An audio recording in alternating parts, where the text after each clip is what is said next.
On leur dit ou pas? Allez, on vous le dit, on a reçu une vidéo de fou. Truc de fou, écoutez. Les amis, bonjour, ici Jean-Luc Mélenchon. C'est pour vous donner un défi à ouvrir les guillemets, Cotentin et Ursule. Si vous faites une vidéo qui dépasse les 100 000 vues sur l'islamo-gauchisme, je m'engage à me présenter à l'élection. Non, c'est déjà fait, Jean-Luc, ça. Oui. Alors je fais C'est noté en dessous. un Gartic Phone sur Twitch. Qu'est-ce que c'est que ça, Antoine? C'est pour Internet. Mais qu'est-ce que c'est? Comment on coupe? On refait tout.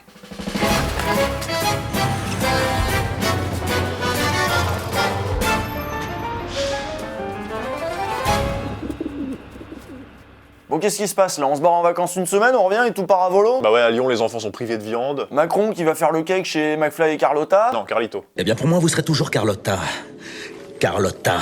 Mais le meilleur débat de merde de ces dernières semaines, c'est dans toute la société, hein, vous le savez, vous l'avez vu, vous êtes dans la société, vous, la gangrène de l'islamo-gauchisme qui gangrène. Toute la société. Oui.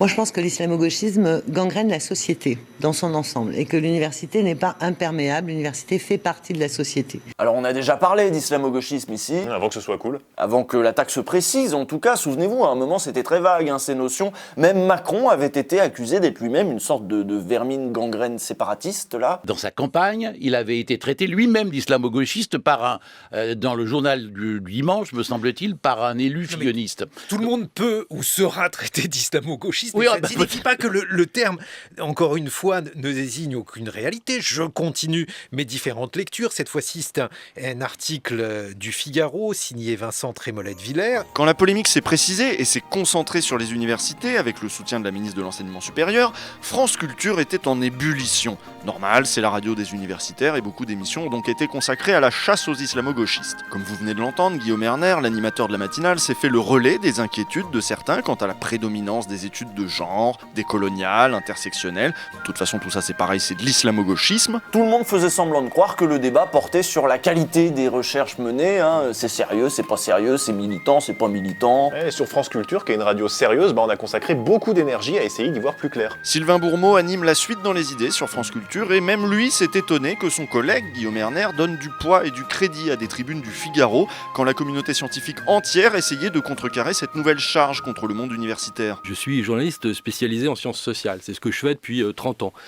Et comme journaliste scientifique, ok, je peux lire l'avis de monsieur Vincent Trémollet-Villers dans le Figaro, mais quand j'ai sous les yeux les communiqués d'institutions scientifiques, c'est important les institutions, comme journaliste scientifique, comme passeur, j'ai plutôt tendance à, je dirais, prendre avec beaucoup de sérieux les communiqués de ces institutions qui engagent énormément de gens. C'est intéressant d'observer à quel point la communauté scientifique a fait front, c'est même plutôt rassurant. Oui, et ça, alors même qu'on sait qu'elle est traversée par des débats assez vifs sur ces questions de race, de classe et de genre. Et c'est normal, le champ académique est traversé de débats, il l'a toujours été, et c'est dans la controverse scientifique que se produisent les connaissances. Pierre Bourdieu faisait la même remarque par rapport aux cultural studies il y a longtemps. Il était très sévère avec les cultural studies parce qu'il trouvait que la méthode des sciences sociales, celle qui est dans le métier de sociologue, pour aller vite, elle avait un peu disparu et qu'un certain nombre de travaux scientifiques pouvaient parfois manquer de rigueur. Aujourd'hui, il faudrait qu'on ait ce débat. C'est un débat extrêmement important. Il faudrait l'avoir sans qu'il soit brouillé.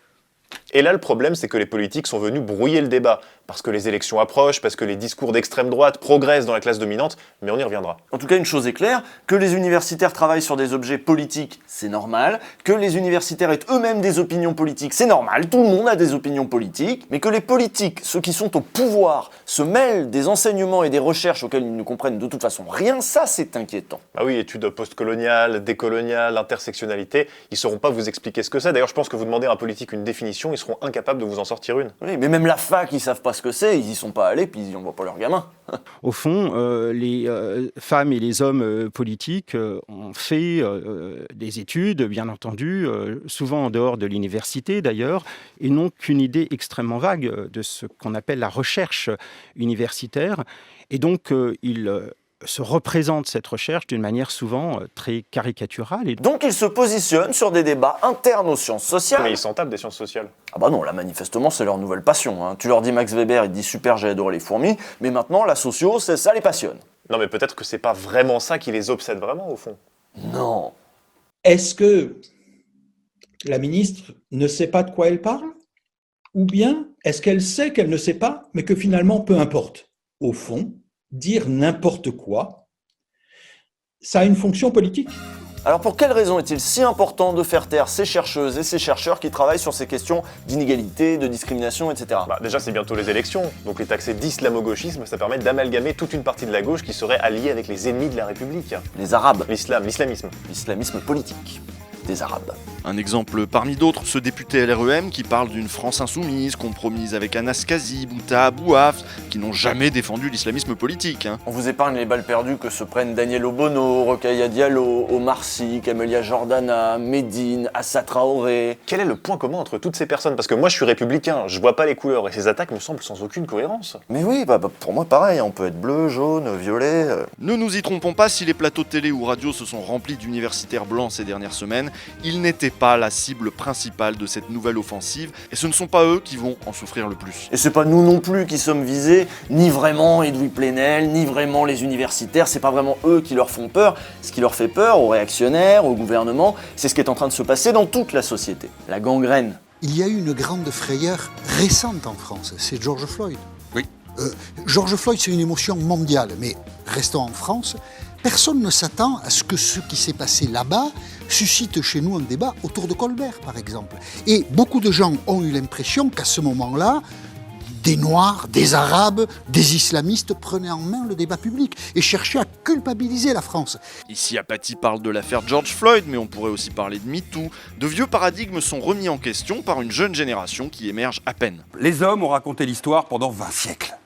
Et aujourd'hui, ils s'étonnent que des femmes, veulent raconter l'histoire, mais 2 veulent être dans l'histoire. Alors, on leur dit, Coco, c'est normal, vous êtes battus pour qu'elles y rentrent pas, mais à un moment, elles y rentrent. Et bien, c'est la même chose sur ce qu'ils appellent les minorités. Pour eux, il est illégitime que ceux qui étaient de l'autre côté du miroir de la domination se mettent à parler du bon côté du miroir. Mais vous n'imaginez pas à quel point ça leur donne des fées vertes, hein. Ils sont totalement angoissés. Et ces analyses qui pointent du doigt les discriminations de toutes sortes, elles sont produites où? Sur Mediapart. Oui, mais pas seulement. Ces discours souvent militants, ils sont légitimés quand ils sont objectivés, travaillés, enseignés par des universitaires. L'université est un espace qui sert à alimenter le débat public, y compris en discours critique. Et ça inquiète les dominants. Les dominants s'inquiètent qu'on parle de domination.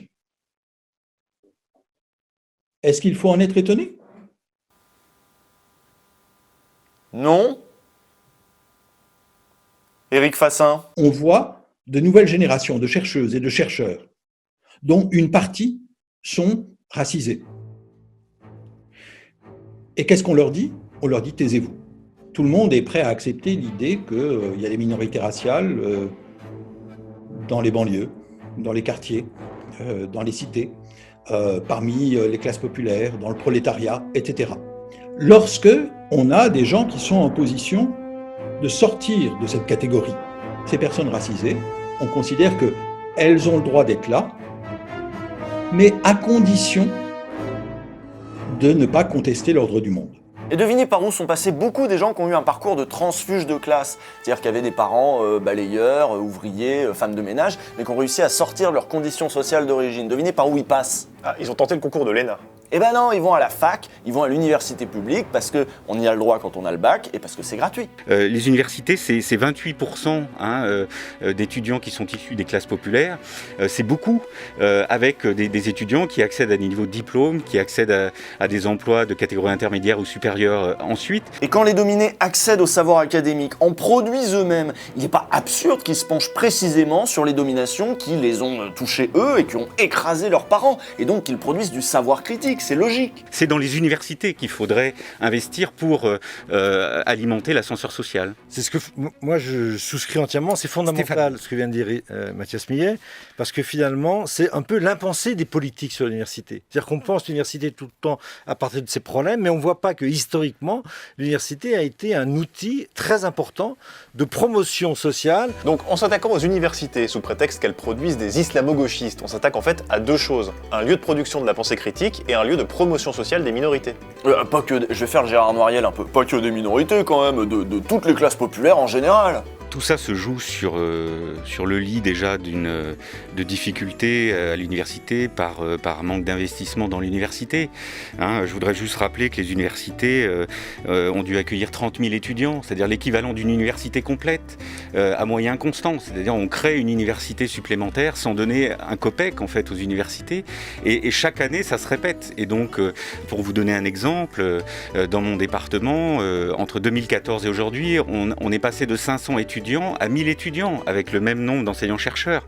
Que le lieu de promotion sociale par excellence qu'est la fac soit attaqué de la sorte, c'est quand même assez significatif. C'est pas attaqué de n'importe comment en plus. On attaque les sciences humaines précisément en utilisant un discours raciste. La société française est dans un tel état de crispation identitaire qu'une polémique aussi minable, une polémique qui amalgame les étudiants et les chercheurs à des terroristes quasiment, des trucs aussi absurdes, ça passe, c'est repris partout. Et c'est repris n'importe comment, tout est amalgamé, études décoloniales, écriture inclusive, les suppliantes d'Eschyle, la cancel culture, un frisson d'angoisse parcourt le petit monde intello, et ça va très loin parce que pour disqualifier ces paroles émergentes et leur grille d'analyse, on n'hésite pas à afficher sur LCI des sujets de thèse. La cosmovision amérindienne de l'expérience corpo-spirituelle et épistémique existentielle comme levier de transformation sociale et politique de la promotion de la santé, autobiographie raisonnée d'un parcours décolonial entre la Colombie et la France.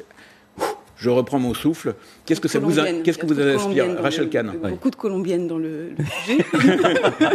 Trop marrant, j'ai rien compris, c'est que ça doit rien vouloir dire. En plus de vouloir procéder à une épuration politique des universités, on cultive à présent dans les élites françaises cet anti-intellectualisme ricanant, tout droit importé de l'alt-right américaine.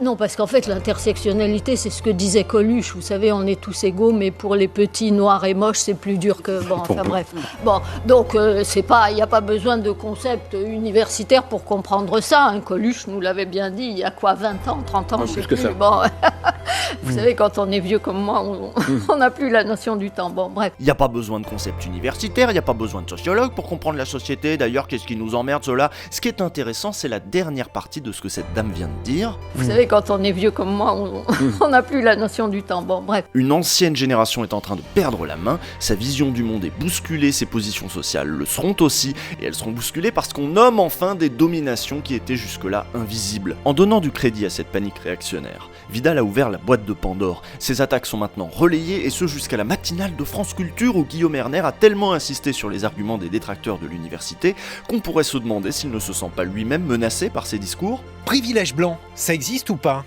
Stéphane Beau? En face de lui, il a essayé de trouver du soutien chez Stéphane Beau, qui avait en effet publié avec Noiriel un bouquin très critiqué qui s'inquiétait de la prédominance de la variable raciale dans les projets de recherche en sciences humaines. Guillaume Erner essaye donc de rabattre les positions des deux chercheurs sur celles des ministres de Macron ou des agités des plateaux d'LCI et de CNews, en vain. Ce qu'on essaie de dire, tout obsédé simplement... par la race. Est-ce que Jean-Michel Blanquer, finalement, ne dit pas la même chose que Non, vous? ce qu'on essaie de dire, nous, on se situe dans le champ des sciences sociales. Ce qu'on essaie juste de Bien dire... sûr, Stéphane Beau, mais juste sur ce point, est-ce que... Je vais pas te comparer, La confusion est donc totale pour nos élites paniquées, mais il peut être rassurant de voir qu'à part Guillaume Erner et quelques chercheurs dont les sciences humaines ne sont pas le cœur de métier, le monde universitaire s'est défendu avec vigueur contre cette tentation du politique de mettre au pas la recherche et l'enseignement, comme l'a fait Viktor Orban. Attenter aux libertés académiques, c'est en effet faire un pas important vers la démocratie illibérale à la hongroise, et il était primordial de réagir avec vigueur contre ce genre d'attaque. En attendant, Vidal démission, Darmanin démission, Schiappa démission, Blanquer démission, Macron démission, tout le monde démission. À lundi prochain. Je me pose des questions sur Frédérique Vidal. Est-ce qu'elle est complètement bête ou est-ce qu'elle est complètement d'extrême droite? C'est compliqué, hein. Il y a des éléments de réponse dans le Canard enchaîné. L'histoire est quand même assez marrante. Elle s'est fait engueuler par Macron, parce que Macron lui a dit quand même, les étudiants c'est chaud, machin, il y a d'autres problèmes que l'islamo-gauchisme, arrête avec ça. Et qu'est-ce qu'elle a fait? Une interview dans le JDD. Et elle a dit c'est pour calmer les choses, machin, sauf qu'elle calme pas du tout les choses dans l'interview. Et l'interview a été relue par l'Élysée. L'Élysée a dit mais elle calme pas du tout les choses, mais ils n'avaient pas le temps de la changer. Donc elle est parue telle quelle. Donc en fait elle a refoutu 10 balles dans la machine. Puis ensuite elle a dit bon bah alors pour calmer les choses, je vais aller sur RTL dans la matinale. Puis en fait elle entretient le truc à essayer de le calmer, mais en fait elle l'entretient. Du coup j'ai la réponse à ma question. Donc elle est bête ou d'extrême droite du coup? Bah les deux.